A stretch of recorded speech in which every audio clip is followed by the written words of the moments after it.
Hello my beautiful chipmunks, how are we doing today? There's only one thing that pisses me off more than summertime mosquitoes. It's classes that suck the life and joy out of you. The only thing you can think about is your boyfriend who for some reason hasn't texted you back, which is not unexpected considering your non-existent love life.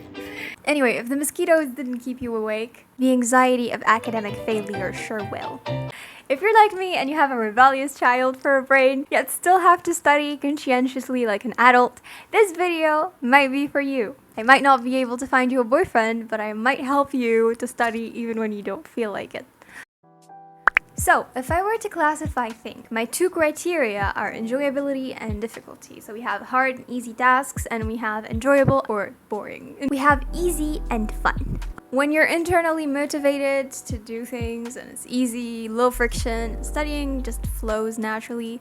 But what about the other classes, where the class is hard or boring and the starting energy threshold is so much higher? I have a natural tendency, like a lot of us, to procrastinate. But procrastination is not that bad if you use it effectively, and that's what I'm going to be covering in the next segment. Tasks that are enjoyable and interesting, but a bit challenging and difficult. For example, for me that was biochemistry. All of these enzyme cascades definitely took a lot of brain power, but once you do that, everything ties together. In this case, we want to prey on the enjoyability factor, and I think one of the best ways to do that is procrastination, surprisingly. So here's what I did with this class.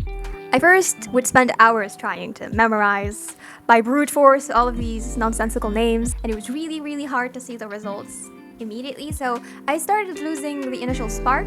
There was no point in going on and spend hours doing unproductive work. We want to stop looking at the textbook, skimming passively through these little pages, and open a YouTube video, read a little book, talk with friends about the subject, get yourself more passionate so that when you approach it again, you have this flame. Moving on to the third category. So, studying hard subjects that for some reason you cannot bring yourself to enjoy. For me, this was the case, sadly, for anatomy. I could not bring myself to like it, so I didn't like it, but I made sure to go out of my way to hate it even more. And I'll tell you why this works. So, you know the feeling when someone underestimates you, or a coach tells you that you'll never get there, or you'll never amount to something? How does that make you feel? Burning rage inside, and you're like, I'm gonna show you, bits. I'm gonna show you what I can do. Sit back and watch me fly. Get yourself angry, and then use that anger to do good work. And to be honest with you, I've noticed that the angrier I am, the better my result. Anger or excitement, challenge, revenge, tomato, same thing. Finally, and personally, the hardest category I struggled with is the boring and easy tasks, because I somehow could not start them, and I didn't have enough propelling force to keep going through them. And for me, this was the case of a humanities science module that had also history and philosophy in it. I didn't really enjoy the course material. Even the philosophy chapter, which I usually like philosophy, required us to learn and regurgitate cookie-cutter arguments, which made the last atom of interest I had in the course yeet itself out of existence. So I tried two things. First was allowing myself to rebel against the course, and I allowed myself to huff and buff through the material and kind of nitpick the professor's argument.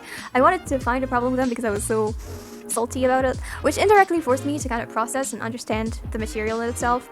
And I also discovered through that a couple amazing books on the subject of medical ethics. I am highly considering starting a book review series. So if that's something you might find interesting, please let me know.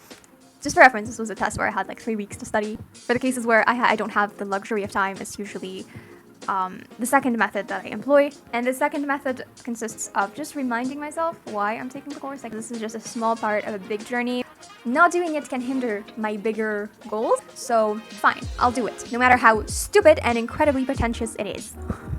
In conclusion, if everything fails, all you need is a looming deadline and enough caffeine to kill a horse. Good luck on your tests. Bye bye, loves!